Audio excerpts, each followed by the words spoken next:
আল্লাহর নামে করছি শুরু, আল্লাহর নামে করছি শুরু, জ্ঞান সাধনায় হব ধ্যানী। জানবো কোরআন হাদিস আমি, জানবো কোরআন হাদিস আমি, ইনশাআল্লাহ ইনশাআল্লাহ ইনশাআল্লাহ। شكرا يا ربي شكرا يا ربي شكرا يا ربي شكرا يا ربي شكرا يا ربي شكرا يا ربي شكرا يا ربي। আসসালামু আলাইকুম ওয়া রাহমাতুল্লাহি ওয়া বারাকাতুহু। আলহামদুলিল্লাহ ওয়াসসালাতু ওয়াসসালামু আলা রাসূলিল্লাহ ওয়া আলা আলিহি ওয়া সাহবিহি ওয়া মান ওয়ালা, আম্মা বা'দ। কাছে দূরে দেশে বিদেশে যে যেখানে বসে এই মুহূর্তে প্রিয় দর্শক মাহে রমজানের বরকতময় সময় উপভোগ করছেন, ইসলামিক জ্ঞানের এই জমজমাট আয়োজন ফার্ম ফ্রেশ দুধ নিবেদিত আলোকিত জ্ঞানী 2020 সাপোর্টেড বাই হামদর্দ, আপনাদের সবাইকে জানাচ্ছি অনেক অনেক মুবারকবাদ। আলহামদুলিল্লাহ, আমাদের এই আয়োজনের সাথে আরও যারা সম্পৃক্ত রয়েছেন: educational partner UCC group, airways partner air Asia, cosponsor Al Arafah Islami bank limited, microfiber group, Monobhuban centre, ফ্লাইসাবিল.com, Islami bank Bangladesh limited, Sharif metal, Tasmeri hair oil এবং মাদ্রাসাতুল কলম। কোনো একজন জ্ঞানী ব্যক্তি বলেছিলেন, কেউ যদি আমার এক হাতে চাঁদ সূর্য আর সকল ঐশ্বর্য হাতে তুলে দিতে চায়, আর কেউ যদি বলে আমার কিছুই নেই, একটুখানি জ্ঞান আছে, তুমি কোনটি নেবে? আমি বলবো অবশ্যই সেই জ্ঞানই আমার কাছে সব কিছুর চাইতে শ্রেষ্ঠ। প্রিয় দর্শক, এই কারণেই আমাদের এই আয়োজন আলোকিত জ্ঞানী। আলহামদুলিল্লাহ, আপনারা জানেন যে সারা বাংলাদেশ থেকে আমরা অসংখ্য প্রতিযোগীদের মধ্য থেকে 14 জন প্রতিযোগী বন্ধুদেরকে আপনাদের সামনে এই গোল্ডেন চেয়ারের মাধ্যমে তুলে ধরার চেষ্টা করছি, যারা আলোর জ্ঞান ছড়াচ্ছেন। আর সেই ধারাবাহিকতায় আজকের পর্বে আমি যাকে আমন্ত্রণ জানাচ্ছি তিনি হচ্ছেন গোপালগঞ্জের বন্ধু আরিফুর রহমান। আসছেন আরিফুর রহমান। আলোকিত জ্ঞানী আসসালামু আলোকিত আলাইকুম। জ্ঞানী। ওয়ালাইকুম আসসালাম ওয়া রাহমাতুল্লাহি ওয়া বারাকাতুহু। কেমন আছেন আপনি? জি আলহামদুলিল্লাহ, আপনি কেমন আছেন? জি আলহামদুলিল্লাহ, ভালো আছি, আলহামদুলিল্লাহ অনেক ভালো আছি। আপনাকে দেখে খুবই ভালো লাগছে আরিফ ভাই, যে অনেক প্রতিযোগীদের মধ্য থেকে আলহামদুলিল্লাহ অনেক কষ্ট আপনি করেছেন, অনেকগুলো অডিশনে আপনি এসে সেগুলো পার হতে হয়েছে, তারপরে আজকে একেবারে গোল্ডেন চেয়ারের কাছাকাছি আপনি অবস্থান করছেন। তাহলে আর বসতে দেরি কেন, বসে পড়ুন। রব্বি জিদনি ইলমা। আলহামদুলিল্লাহ, আরিফ ভাই আপনি আজকে গোল্ডেন চেয়ারে বসেছেন, বিশাল একটি মঞ্চ, অসংখ্য মানুষ আপনাকে দেখছেন, আমাদের প্রিয় দর্শকবৃন্দ আপনার দিকে তাকিয়ে আছেন। আপনার কেমন লাগছে, আপনার অনুভূতি কি? জি আলহামদুলিল্লাহ, আসলে এই অনুভূতি ভাষায় প্রকাশ করার মতো নয়। এত বড় একটা অনুষ্ঠানে এখানে আসার জন্য, ইসলামের জ্ঞানের জন্য যে পড়ালেখা আমি শুরু করেছি, এর মাধ্যমে আমি যে আলোর সন্ধানটা পেয়েছি, আসলে মাত্র মনে হচ্ছে যে শুরু। এবং এজন্য আলোকিত জ্ঞানীকে অবশ্যই অনেক বড় একটা ধন্যবাদ দিতেই হয়, কারণ আলোর পথে যাত্রা বা এই আলোর জ্ঞানের সূচনা খুব বড়ভাবে এই আলোকিত জ্ঞানী আমাকে সুযোগ করে দিয়েছে।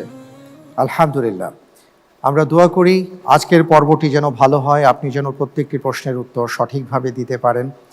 আপনার দিকে তাকিয়ে আছেন অসংখ্য মানুষ, আপনার ফ্যামিলি আপনার দিকে তাকিয়ে আছেন। আমরা সবাই মিলে দোয়া করি আপনার জন্য, আল্লাহ তাআলা যেন আপনার ইলম, আপনার আমল এবং আপনার সব কিছুর মধ্যে বারাকা দান করেন। আল্লাহুম্মা আমিন। আমি প্রশ্নোত্তর নিয়ে কথা বলবো, তার আগে আজকের পর্বে যারা ইন্টেলিজেন্ট প্যানেল এবং বিশেষজ্ঞ প্যানেলে আছেন, আগে তাদের সাথে আমরা পরিচিত হয়ে নিই, ঠিক আছে? জি ইনশাআল্লাহ।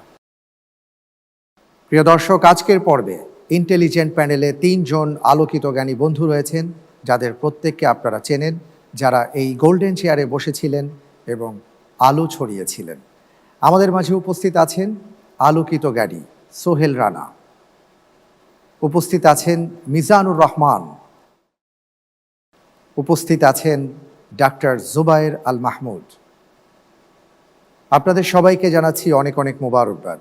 প্রিয় দর্শক, আজকের পর্বে বিশেষজ্ঞ প্যানেলে আমাদের মাঝে উপস্থিত হয়েছেন বিশিষ্ট ইসলামী চিন্তাবিদ, শিক্ষাবিদ, গবেষক, আমাদের প্রিয় মানুষ মোহতারাম শায়েখ আহমদুল্লাহ হাফিজাহুল্লাহ।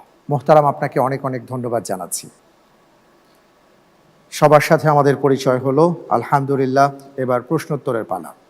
আমি আপনাকে নিয়মকানুনগুলো বলে দিচ্ছি, যাতে করে সবগুলো বিষয়ে চিন্তাভাবনা করে ফলো করে আপনি প্রশ্নগুলোর উত্তর দিতে পারেন। আজকের পর্বে প্রথমেই আমি আপনাকে 3টি প্রশ্ন করব। প্রত্যেকটি প্রশ্নের সঠিক উত্তরের জন্য আপনি পাবেন 4 করে নম্বর। যদি ভুল হয়ে যায় তাহলে 2 নম্বর মাইনাস হয়ে যাবে। চিন্তা করার জন্য 45 সেকেন্ড সময় পাবেন, কোনো লাইফলাইন পাবেন না। এই 3টি প্রশ্নের যদি সঠিক উত্তর দিতে পারেন তাহলে আপনার জন্য থাকছে 500 টাকা মূল্যের ইসলামী বই। দ্বিতীয় ধাপে আমি আপনাকে 4টি প্রশ্ন করব। প্রত্যেকটি প্রশ্নের সঠিক উত্তরের জন্য আপনি 7 করে নম্বর পাবেন। ভুল হয়ে গেলে 3.5 নম্বর মাইনাস হয়ে যাবে। আপনার জন্য 2টো লাইফলাইন ওপেন করা হবে। ইন্টেলিজেন্ট প্যানেলের সহায়তা, 50-50 চান্স। লাইফলাইনের মাধ্যমে সঠিকভাবে উত্তর দিতে পারলে আপনার জন্য 7-এর জায়গায় 5 করে নম্বর থাকবে। চিন্তা করার জন্য সর্বোচ্চ 1 মিনিট সময় পাবেন। যদি এই ক্ষেত্রে আপনি 3টি প্রশ্নের সঠিক উত্তর দিতে পারেন তাহলে আপনার জন্য থাকছে 1000 টাকা সমমূল্যের ইসলামী বই। তৃতীয় ধাপে প্রথমে আমি আপনাকে 4টি প্রশ্ন করব। প্রত্যেকটি প্রশ্নের সঠিক উত্তরের জন্য আপনি 12 করে নম্বর পাবেন। যদি ভুল হয়ে যায় তাহলে 6 নম্বর মাইনাস হয়ে যাবে। আপনার জন্য এখানেও 2টো লাইফলাইন থাকবে। ইন্টেলিজেন্ট প্যানেলের সহায়তা, পরিবর্তিত প্রশ্ন। লাইফলাইনের মাধ্যমে যদি সঠিকভাবে উত্তর দিতে পারেন তাহলে 12-র জায়গায় 10 করে নম্বর পাবেন। চিন্তা করার জন্য পর্যাপ্ত সময় পাবেন। এই 4টি প্রশ্নের মধ্যে যদি 3টি প্রশ্নের সঠিক উত্তর দিতে পারেন তাহলে আপনার জন্য থাকবে 1500 টাকা সমমূল্যের ইসলামী বই। সবশেষে আমি আপনাকে 8টি প্রশ্ন করব, ঝটপট প্রশ্ন। আপনাকে ঝটপট উত্তর দিতে হবে। প্রত্যেকটি প্রশ্নের সঠিক উত্তরের জন্য আপনি 1.5 করে নম্বর পাবেন। সাকুল্যে আপনাকে 19টি প্রশ্ন করা হবে। সবগুলো প্রশ্নের উত্তর যদি আপনি কোনো লাইফলাইন ছাড়াই দিতে পারেন তাহলে ইনশাআল্লাহ তাআলা 100 নম্বর পাবেন। আমরা দোয়া করি আপনি যেন 100 নম্বর পান। আল্লাহুম্মা আমিন। আর নিশ্চয়ই পুরস্কারের কথা আপনার জানা আছে। প্রথম 4 জন ইনশাআল্লাহ তাআলা ওমরা করার সৌভাগ্য অর্জন করবেন এবং সেই সাথে মালয়েশিয়া সফর করতে পারবেন। পাশাপাশি 3 লক্ষ, 2 লক্ষ, 1 লক্ষ এবং 75,000 টাকা পাবেন। আর পঞ্চম যিনি হবেন তার জন্য রয়েছে 50,000, তারপরে 25, তারপরে 20, তারপরে 10, এভাবে যাবে ইনশাআল্লাহ তাআলা। তাহলে আমরা শুরু করব ইনশাআল্লাহ। ইনশাআল্লাহ। আপনার জন্য প্রথম প্রশ্ন। আল্লাহু আকবার। রাসূল সাল্লাল্লাহু আলাইহি ওয়াসাল্লাম কখন অঙ্গহানি নিষিদ্ধ করেন? এ, সারিয়ায়ে নাখলার পর। বি, সারিয়া আবু উবাইদায়। সি, সারিয়া কুরস বিন জাবেরের পর। ডি, সারিয়া আমর বিন আসের পর।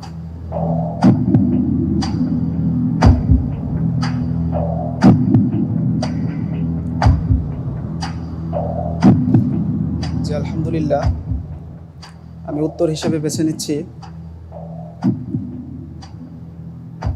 বি, সারিয়া আবু উবাইদা। সারিয়া আবু উবাইদা। আমি কি ফ্রিজ করে দিব নাকি আরেকটু চিন্তা করবেন? জি, ফ্রিজ করে দেওয়া হোক। বি, সারিয়া আবু উবাইদা।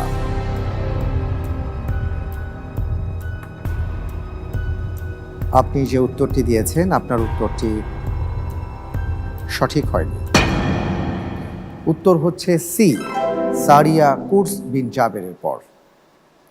কোনো সমস্যা নেই ভাই, এটা হতেই পারে। আমরা যে সবগুলো প্রশ্নের উত্তর জানবো এটা হতে পারে না, এটাই স্বাভাবিক। পরের প্রশ্নে যাব ইনশাআল্লাহ। ইনশাআল্লাহ তাআলা। আপনার জন্য দ্বিতীয় প্রশ্ন। আল্লাহু আকবার। সম্প্রতি পূর্ব আফ্রিকার কোথায় সর্ববৃহৎ মসজিদ নির্মিত হয়েছে? A, Djibouti. B, Zimbabwe. C, Gambia. D, Ethiopia.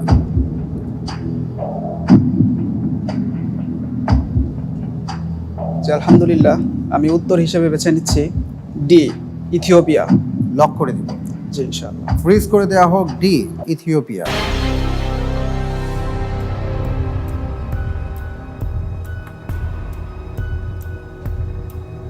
পূর্ব আফ্রিকার কোথায় সর্ববৃহৎ মসজিদ নির্মিত হয়েছে? আপনি বলছেন ইথিওপিয়া। আপনি যে উত্তরটি দিয়েছেন ভাই, আপনার উত্তরটি সঠিক হয়নি। উত্তর হচ্ছে এ, জিবুতি। কোনো সমস্যা নেই, এটা বড় ধরনের কোনো ধাক্কাও না, কারণ প্রথম এমন হতেই পারে। আপনি খুব স্বাভাবিকভাবে ইজিলি প্রশ্নগুলো শুনবেন, ঠান্ডা মাথায় উত্তরগুলো দেবেন ইনশাআল্লাহ তাআলা। আপনার কি কোনো টেনশন হচ্ছে? জি, হালকা। কোনো টেনশনের কিচ্ছু নেই।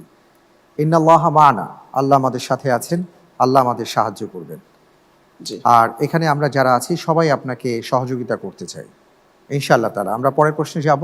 জি ইনশাআল্লাহ। জি, আপনার জন্য তৃতীয় প্রশ্ন। Allahu Akbar. দোকানের প্রথম ক্রেতাকে ফেরত দিতে নেই এবং তার কাছে বাকি বিক্রি করতে নেই, এটি কি ধরনের বিশ্বাস? এ, কুসংস্কার, বি, শিরক, সি, মুবাহ, ডি, মুস্তাহাব। জি আলহামদুলিল্লাহ, আমি উত্তর হিসেবে বেছে নিচ্ছি এ, কুসংস্কার। এ, কুসংস্কার। জি লক করে দিব। জি ফ্রিজ করে দেয়া হোক এ, কুসংস্কার।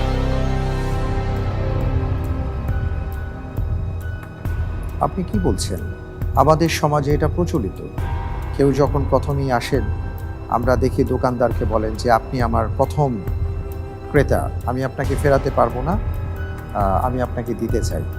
আবার অনেক সময় দেখা যায় যে কেউ প্রথম ক্রেতা এসছেন, বাকি চাচ্ছেন, বলা হচ্ছে যে এখনও আমরা খাতা খুলিনি, বা কিছু একটা শব্দ ব্যবহার করে বলেন যে এখন আমরা বাকিতে দিতে পারবো না। তো আপনি বলছেন এটা কুসংস্কার। জি দেখি কি আছে। আপনি যে উত্তরটি দিয়েছেন, আপনার উত্তরটি সঠিক উত্তর। আলহামদুলিল্লাহ। আলহামদুলিল্লাহ। আলহামদুলিল্লাহ, দেখতে পাচ্ছি যে আমরা প্রথম ধাপটি শেষ করেছি, এবার দ্বিতীয় ধাপে যাব ইনশাআল্লাহ তাআলা। ইনশাআল্লাহ। ইনশাআল্লাহ। তাহলে আমি কি প্রশ্নে যাব? জি ইনশাআল্লাহ। আপনার নিয়ম কানুনগুলো মনে আছে? জি আপনার জন্য চতুর্থ প্রশ্ন। Allahu Akbar. কয়টি সময়ে পরিবারের একে অন্যের কক্ষে যেতে বিশেষ অনুমতি নেয়ার প্রয়োজন আছে? এ, 2টি, বি, 3টি, সি, 4টি, ডি, 5টি।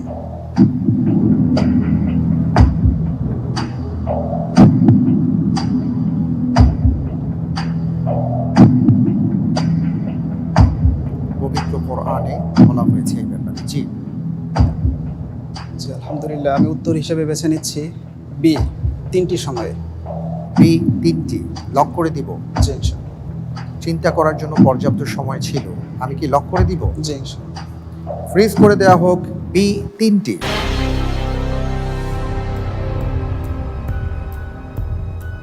আপনি যে উত্তর দিয়েছেন, আপনার উত্তরটি সঠিক উত্তর। আলহামদুলিল্লাহ। আলহামদুলিল্লাহ। জি, 3টি সময়ের কথা পবিত্র কোরআনে কারীমের মধ্যে উল্লেখ করা হয়েছে। বলা হয়েছে মিন ক্বাবলি সালাতিল ফাজরি ওয়া হিনা তাদউনা সিয়াবাকুম মিনাজ যাহিরাতি ওয়া মিন বাদি সালাতিল ইশা। শায়েখ, আমি আপনার কাছে আসছি। অত্যন্ত গুরুত্বপূর্ণ একটি আয়াত আমরা পেয়েছি, যেখানে বলা হয়েছে যে 3টি সময়ে ঘরের ভেতরে প্রবেশ করতে হলে অবশ্যই অনুমতি নিয়ে প্রবেশ করতে হবে। কিন্তু আমরা আমাদের সমাজে ঠিক উল্টো চিত্রটা দেখি, আর তা হচ্ছে আমাদের সন্তানদের ঘরের দরজা বন্ধ থাকে, কিন্তু আমাদের মা বাবার দরজাগুলো উন্মুক্ত করে রাখা হয় সব সময়ের জন্য। কিন্তু আমরা যদি দেখি যে সন্তানের দরজাটাকে উন্মুক্ত রাখা উচিত যতক্ষণ পর্যন্ত সে বিয়ে না করছে, আর মা বাবার দরজা বন্ধ থাকবে যখন খুশি তিনি বের হয়ে সন্তান কি করছে না করছে সেটা তিনি দেখবেন। তাহলে মনে হয় সমাজের চিত্রটা অনেক সুন্দর হতো। আপনি কি মনে করেন? ইসলাম প্রত্যেকটা মানুষের প্রাইভেসি যাতে খেয়াল করা হয় সে বিষয়ে গুরুত্ব আরোপ করেছে। সূরা নূরের যে আয়াতটি এ প্রসঙ্গে আসলো, 58 নম্বর আয়াত, সে আয়াতে আল্লাহ সুবহানাহু ওয়া তাআলা এ বিষয়টিকে আরও বিস্তারিতভাবে উল্লেখ করেছেন। অর্থাৎ বাসাবাড়ির ভেতরেও আমাদের অবস্থান কেমন হবে, একে অন্যের বিষয়ে আমরা কতটা খেয়াল রাখবো সে বিষয়ে আল্লাহ সুবহানাহু ওয়া তাআলা পরিষ্কার নির্দেশনা দিয়েছেন। আমরা অনেক অভিভাবকরা মনে করি যে আমাদের ছেলেমেয়েরা, তাদের সাথে আমাদের আর কিসের প্রাইভেসি, অথচ আল্লাহ সুবহানাহু ওয়া তাআলা এখানে নির্দেশ করলেন যে দিনের 3টি সময়ে, ফজরের আগে, দুপুরের পরে এবং এশারের পরে, অর্থাৎ যে সময়গুলোতে মানুষ শুয়ে থাকে, শুয়ে থাকার কারণে সেখানে মানুষ স্বাভাবিকভাবে তার কাপড় চোপড় এলোমেলো হতে পারে, তিনি যেভাবে সাধারণভাবে থাকেন তা সেভাবে নাও থাকতে পারেন।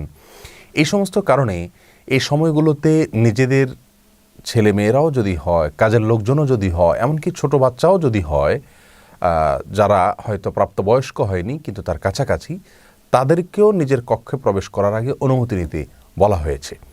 তার মানে তারা যাতে এমন কোনো দৃশ্য না দেখে, যা দেখে তাদের লাজ লজ্জা কমে যায়, এ বিষয়কে ইসলাম গুরুত্ব আরোপ করেছে। আজকাল আমরা দেখতে পাচ্ছি সমাজে লাজ লজ্জা বলতে, হায়া বা শরম বলতে বা জড়তা বলতে যে একটা সৌন্দর্য ছিল মানুষের, সেটা কিন্তু আস্তে আস্তে হারিয়ে যাচ্ছে। কোরআন কারীমের আয়াতের ব্যাপারে আব্দুল্লাহ ইবনে আব্বাস রাদিয়াল্লাহু তাআলা আনহু আরও 1400 বছর আগেই বলেছেন যে এই আয়াতের উপরে আমল উঠে গেছে। তার মানে তিনি তখনই আক্ষেপ করেছেন, তাহলে আজকের পরিস্থিতি দেখলে তিনি কি বলতেন? অতএব একজন মুসলিম হিসাবে আমাদেরকে আয়াতের যে মূল আবেদন সেটাকে খেয়াল করা উচিত। অতএব আমাদের বাসা বাড়িতে, আমাদের নিজেদের কক্ষে আমাদের ছেলেমেয়েরা অথবা কাজের লোকরাও প্রবেশ করার আগে অনুমতি অবশ্যই যেন নেয়। আর যদি আমাদের সেটা শোয়ার বা ঘুমের সময় থাকে, যে সময়গুলোর কথা বলা হলো ফজরের আগে ঘুমের সময়, জোহরের পরে মানুষ অনেক সময় দুপুরে কাইলুলা করে বা একটু রেস্ট করে, আবার এশার পরে ঘুমের সময়, এই সময়গুলোতে যদি কেউ প্রবেশ করে তারা যেন অনুমতি নিয়ে তারপরে প্রবেশ করে। এবং এই একই কথা যদি ঘরের ছেলে মেয়েদের জন্য প্রযোজ্য হয়, কাজের লোকদের জন্য প্রযোজ্য হয়, তাহলে অন্যদের ক্ষেত্রে আরও কত বেশি গুরুত্ব দিয়েছে ইসলাম, সেটা তো বলাই বাহুল্য। আর হ্যাঁ, আপনি ঠিকই বলেছেন যে আমাদের ছেলে মেয়েদেরকে আমরা অনেক সময় দেখি যে তাদের রুমের দরজাগুলো বন্ধ থাকে, অথচ একজন অভিভাবক হিসাবে আমাদের উচিত হলো তাদেরকে মনিটরিং করা, তাদের দেখভাল করা, তাদের দিকে খেয়াল করা যে তারা কি করছে না করছে। আমি তার মনিটরিং করার স্বার্থেও অনুমতি ছাড়া মাঝে মধ্যে তার কক্ষে প্রবেশ করা উচিত এবং দেখা উচিত তার কার্যক্রমগুলো কি। কিন্তু একটা কথা মনে রাখতে হবে, সন্তান হলেও তারও প্রাইভেসি রক্ষা করার নির্দেশ ইসলাম দিয়েছে। যতদিন পর্যন্ত তাকে মনিটর করার প্রয়োজন হয় ততদিন পর্যন্ত আমি করবই অবশ্যই, কিন্তু এর বাইরে সাধারণ অবস্থাতে তারও প্রাইভেসি আমাকে লক্ষ্য করতে হবে। আমাদের দেশে যৌথ ফ্যামিলিগুলোতে দেখা যায় যে বিয়ের পরেও পুত্রবধূ বিশেষ করে তাদের কক্ষগুলোতে তাদের প্রাইভেসি পরিপূর্ণভাবে রক্ষা করতে আমরা অনেকে সহায়তা করি না, অথচ এটাও এই কোরআন কারীমের আয়াতের বিরোধী একটি কাজ, যার কারণে আমাদের প্রত্যেকেই একে অন্যের কাছে প্রবেশের আগে অনুমতি নেওয়া উচিত। কোরআন কারীমের অন্য আয়াতে আল্লাহ সুবহানাহু ওয়া তাআলা বলেছেন, কারোর বাসায় যদি যাও, কারোর অফিসে, কারোর কাছে যদি তুমি যাও, অনুমতি নাও।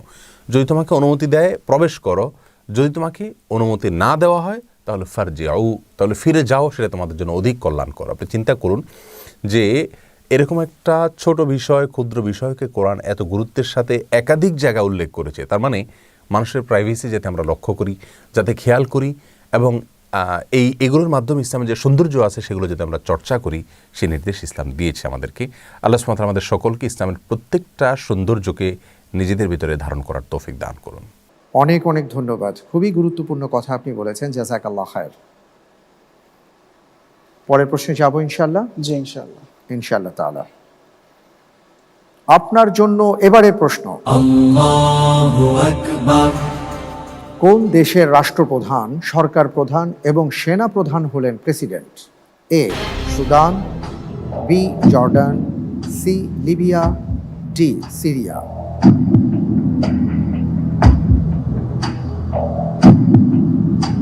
রাষ্ট্রপ্রধান, সরকার প্রধান, সেনা প্রধান একই ব্যক্তি। জি, আমি ইন্টেলিজেন্ট প্যানেলের সহায়তা চাচ্ছি। ইন্টেলিজেন্ট প্যানেলের সহায়তা দেয়া হোক।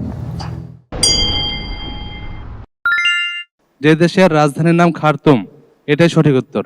অনেক ধন্যবাদ। যে দেশের রাজধানীর নাম খার্তুম, এটা সে দেশের বিষয়। জি জি আলহামদুলিল্লাহ, আমি উত্তর হিসেবে বেছে নিচ্ছি এ সুদান। লক করে দিব, জি ফ্রিজ করে দেয়া হোক। এ সুদান সঠিক উত্তর। আলহামদুলিল্লাহ। সুদানের রাষ্ট্রপ্রধান, সরকার প্রধান এবং সেনা প্রধান হলেন প্রেসিডেন্ট। আইন প্রণয়নের ক্ষমতা সরকার ও নির্বাচিত দুটি কক্ষের, বিচার বিভাগ সেখানে স্বাধীন। আলহামদুলিল্লাহ, খুব সুন্দরভাবে আপনি এগিয়ে যাচ্ছেন। আপনার মাধ্যমে আমাদের জ্ঞান অর্জন হচ্ছে। আপনার বাড়িতে কে কে আছেন? জি, আমার মা আছেন, বাবা আছেন এবং আমার ছোট একটা ভাই আছেন। মাশাআল্লাহ। আপনারা কয় ভাই বোন? আমরা 2 ভাই। 2 ভাই। জি। বোন? বোন নেই। আচ্ছা, 2 ভাই, আলহামদুলিল্লাহ। পড়াশোনা কি করছেন? যে আমি ঢাকা ইউনিভার্সিটিতে মাস্টার্স করতেছি, মাস্টার্স ঢাকা বিশ্ববিদ্যালয়ে জি। মাস্টার্স করছেন? জি। কোন বিষয়ে? অ্যারাবিক। মাশাআল্লাহ, আহসানতা। আমরা পরের প্রশ্নে যাব ইনশাআল্লাহ। জি ইনশাআল্লাহ। তার আগে আমরা একটি ছবি দেখব, তারপরে প্রশ্নটি করব। জি।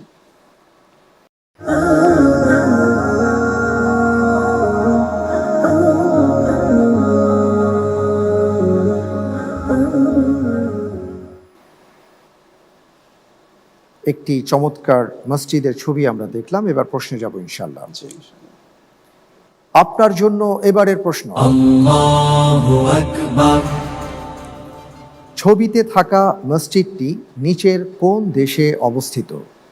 এ যুক্তরাষ্ট্র, বি কানাডা, সি যুক্তরাজ্য, ডি জিম্বাবুয়ে।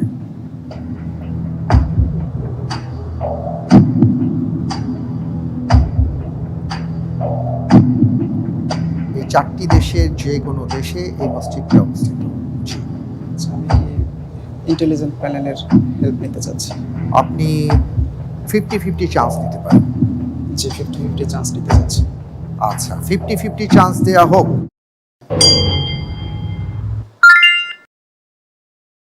আমরা একটি বিষয় কিন্তু লক্ষ্য করেছি, সেটি হচ্ছে যে নিচের যে 4টি রাষ্ট্রের নাম এসছে, জি। 4টি রাষ্ট্রই কিন্তু মুসলিম রাষ্ট্র নয়, জি। কিন্তু অনেক মুসলিম বসবাস করেন বলেই কিন্তু সেখানে মসজিদ। আলহামদুলিল্লাহ, এটা ভালো একটা ব্যাপার। জি। জি, আপনার সামনে সি এবং ডি আছে, কোনটি নেবেন?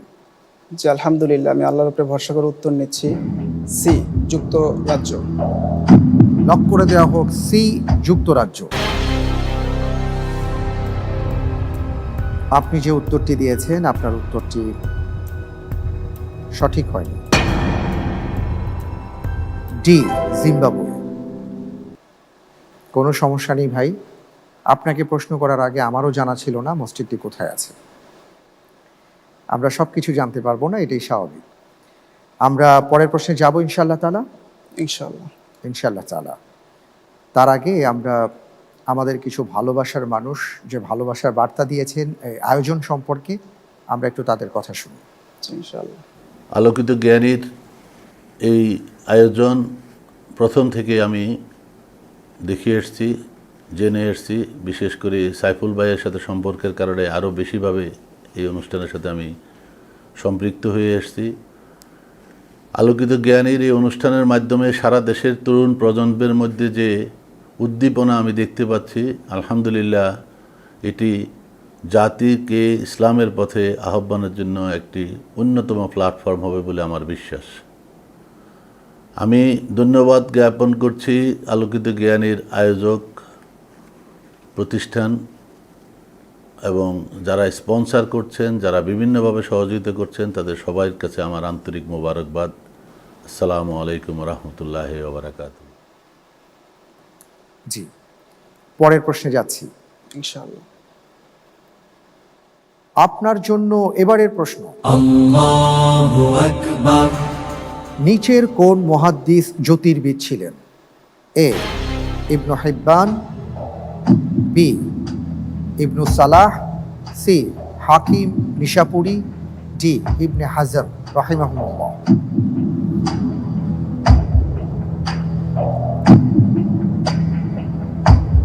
চারজন বিখ্যাত মুহাদ্দিস, তার মধ্য থেকে কোন মুহাদ্দিস পাশাপাশি জ্যোতির্বিদ ছিলেন? আলহামদুলিল্লাহ, আমি উত্তর হিসেবে বেছে নিচ্ছি এ ইবনু হিব্বান। লক করে দিব। জি ইনশাআল্লাহ। ফ্রিজ করে দেয়া হোক এ ইবনু হিব্বান।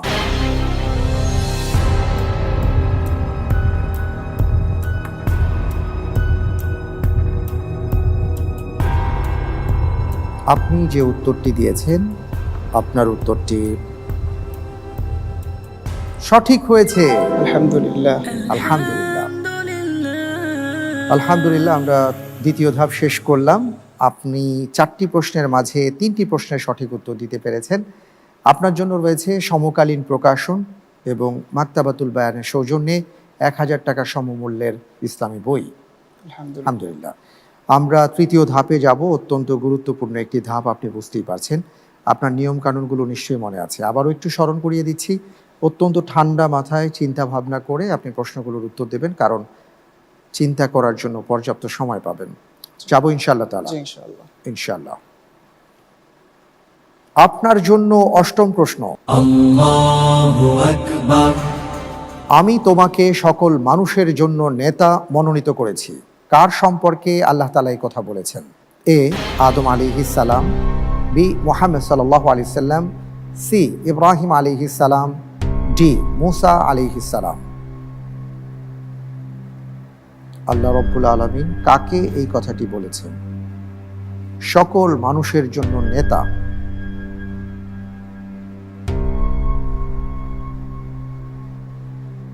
আলহামদুলিল্লাহ, আমি উত্তর হিসেবে বেছে নিচ্ছি ডি, মুসা আলাইহিস সালাম। ডি মুসা আলাইহিস সালাম। আপনার সামনে দুটো লাইফলাইন ছিল, আপনি চাইলে লাইফলাইন ব্যবহার করতে পারতেন। করবেন কি? জি না। লক করে দেওয়া হোক ডি মুসা আলাইহিস সালাম। আপনি যে উত্তরটি দিয়েছেন, আপনার উত্তরটি সঠিক হয়নি। উত্তর হবে ইব্রাহিম আলাইহিস সালাতু ওয়াস সালাম। ইন্নী জাইলুকা লিন-নাসি ইমামা। আলহামদুলিল্লাহ, কোনো সমস্যা নেই। আপনি প্রতিটি প্রশ্নের ক্ষেত্রে চিন্তা করবেন যে এই প্রশ্নটি আমার প্রথম, এই প্রশ্নটি আমার শেষ, সুতরাং এটি নিয়েই আমাকে ভাবতে হবে। ঠিক আছে? তাহলে আরও সহজ হবে আপনার জন্য এবং আপনি সাবলীলভাবে আরও এগিয়ে যেতে পারবেন ইনশাআল্লাহ তাআলা। আমরা কি পরের প্রশ্নে যাব? জি ইনশাআল্লাহ। ইনশাআল্লাহ তাআলা। আপনার জন্য পরের প্রশ্ন। আল্লাহু আকবার। ঋণগ্রস্ত অবস্থায় কেউ মারা যাওয়ার পর তার ঋণ উত্তরাধিকারীদের কেউ পরিশোধ করতে অসমর্থ হলে তার বিধান কি? এ ঋণদাতা নিজেই মাফ করে দেবেন, বি চাঁদা উঠিয়ে পরিশোধ করা হবে, সি রাষ্ট্র ঋণের দায়িত্ব নেবে, ডি উত্তরাধিকারীরা ঋণদাতার কাছে ক্ষমা চাইবেন।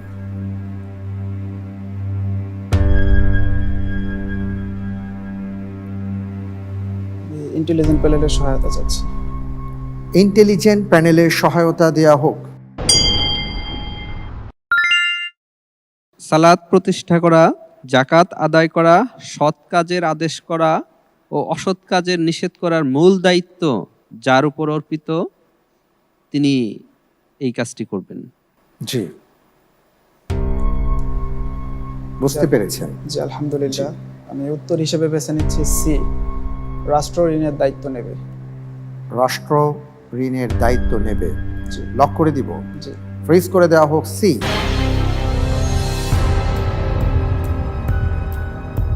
আপনি যে উত্তরটি দিয়েছেন, আপনার উত্তরটি সঠিক উত্তর।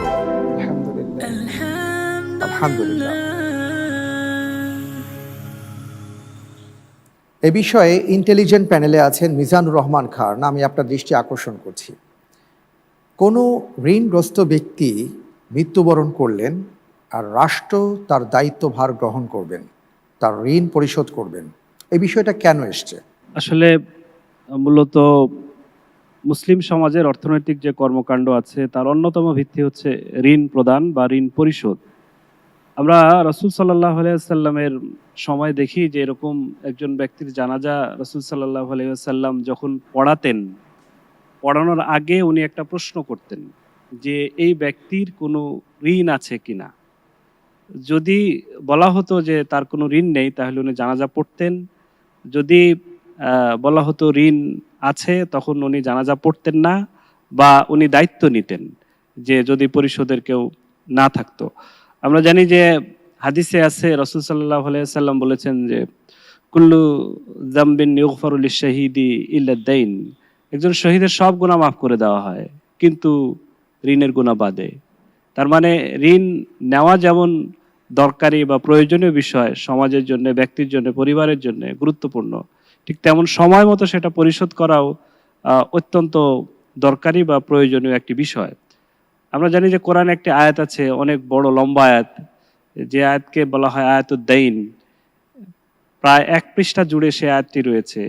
এই আয়াতের মূল বক্তব্যই হচ্ছে যে ইয়া আইয়ুহাল্লাযীনা আমানু ইযা তাদায়ানতুম বিদাইনিন ইলা আজালিম মুসাম্মা ফাকতুবুহু, যে তোমরা হে ঈমানদারগণ, তোমরা যখন ঋণের কারবার করো বা ঋণ দেওয়া নেওয়ার বিষয় করো, তখন অবশ্যই তোমরা সেটা লিখে রাখো নির্দিষ্ট মেয়াদের জন্য এবং সাক্ষী রাখো। আমরা কিন্তু এই কাজগুলো করি না, অনেক সময় মুখে মুখে করি, কিন্তু সুন্নাহ হচ্ছে, আল্লাহ তাআলার বিধান হচ্ছে সেগুলো লিখে রাখা এবং সময় মতো সেগুলো পরিশোধের চেষ্টা করা। আমরা এটাও জানি যে একজন মানুষ মারা গেলে সেই মানুষটার যে মানুষের যেসব সম্পদ থাকে, এই সম্পদ বন্টনের পূর্বে অবশ্যই তার যে ঋণ থাকবে সেই ঋণ পরিশোধ করতে হবে, তারপরে ওয়ারিসদের মধ্যে সম্পদ বন্টন করতে হবে। আল্লাহ তাআলা আমাদেরকে ঋণের বিষয়ে মানে মনোযোগ দেবার, অর্থাৎ ঋণ সময় মতো পরিশোধ করবার তৌফিক দান করুন, আমিন। অনেক অনেক ধন্যবাদ আপনাকে মিজানুর রহমান খান। আমরা পরের প্রশ্নে যাব ইনশাআল্লাহ তাআলা, ইনশাআল্লাহ। তবে তার আগে আমরা একটি ভিডিও দেখব, এরপরে প্রশ্নটি করব।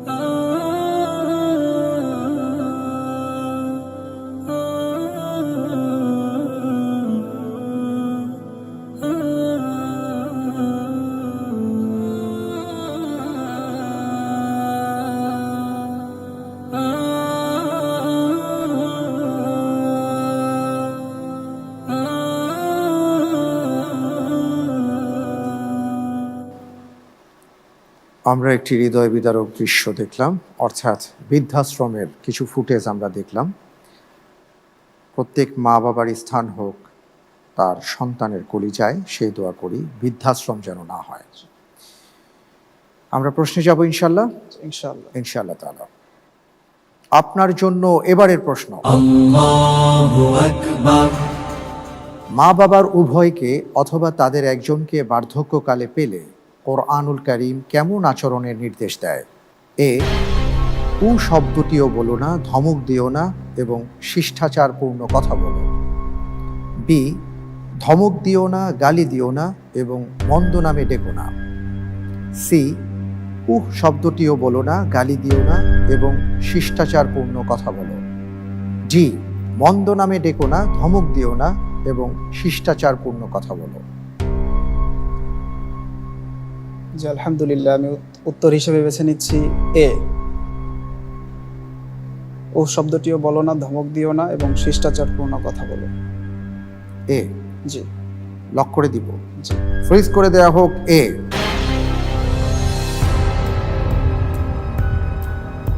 আপনি যে উত্তরটি দিয়েছেন, আপনার উত্তরটি সঠিক উত্তর। আলহামদুলিল্লাহ। ইম্মা ইয়াবলুগান্না ইনদাকাল কিবারা আহাদুহুমা আও কিলাহুমা ফালা তাকুল লাহুমা উফ ওয়ালা তানহারহুমা ওয়া কুল লাহুমা কাওলান কারীমা। পরের প্রশ্নে যাব ইনশাআল্লাহ, ইনশাআল্লাহ, ইনশাআল্লাহ তাআলা। আপনার জন্য এবারের প্রশ্ন, আল্লাহু আকবার। রাসূল সাল্লাল্লাহু আলাইহি ওয়াসাল্লাম নিচের কোন দুটি দেশের বরকতের জন্য দোয়া করেছিলেন? এ, সিরিয়া ও মিশর। বি, মিশর ও ইরাক। সি, ইয়েমেন ও ইরাক। ডি, সিরিয়া ও ইয়েমেন। আল্লাহ রাসূল সাল্লাল্লাহু আলাইহি ওয়াসাল্লাম দুটি দেশের বারাকার জন্য দোয়া করেছিলেন। যে আমি পরিবর্তিত প্রশ্ন চাচ্ছি। পরিবর্তিত প্রশ্ন চাচ্ছেন? পরিবর্তিত প্রশ্ন দিচ্ছি, তবে তার আগে আপনার কাছে জানতে চাইব যে যদি আপনাকে সুযোগ দেওয়া হতো বা আপনার কোনো লাইফলাইন থাকতো না, তাহলে আপনি কোনটি গ্রহণ করতেন? ডি, সিরিয়া এবং ইয়েমেন। ডি, সিরিয়া ও ইয়েমেন। কেন?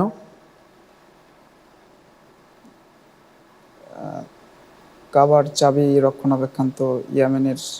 জি, কাবার চাবি রক্ষণাবেক্ষণ তো ইয়ামানের বংশধর, মানে তারাই করে। রাসূল ইয়ামানের জন্য তো দোয়া করছিলেন, আচ্ছা, নিরাপত্তার জন্য। আরেকটি দেশ কোনটি সেটা আপনার মনে নেই? জি, এই জন্যই আপনি পরিবর্তিত প্রশ্ন চাচ্ছেন? জি। আচ্ছা, আসলে এই প্রশ্নের সঠিক উত্তরটি হচ্ছে আপনি যেটা বলেছেন সেটাই, ডি, সিরিয়া ও ইয়েমেন। যাক, আলহামদুলিল্লাহ, দেখা যাক পরিবর্তিত প্রশ্ন কি আসে। পরিবর্তিত প্রশ্ন দেয়া হোক।